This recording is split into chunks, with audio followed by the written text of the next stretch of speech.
This person, obviously his name is probably Justin W. So how do we go about contacting them? I'm sure that this is a method that is shown over and over and over again in the sourcing community. I'm going to show it again anyways, in case anyone hasn't seen it before. But this is how you find a personal email from someone that has a GitHub profiles. We are going to look into repositories. We're going to go to one of them. And then we're going to take a look at their work. Okay, thankfully he does have a commit. He has one of them. It's all we need. We're going to go to commits.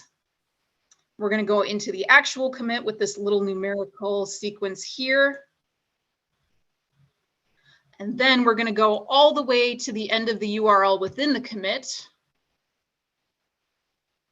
And then we're going to hit .patch. So essentially, we are going to look behind the source code of the page. And there we go. We've got his personal email right here.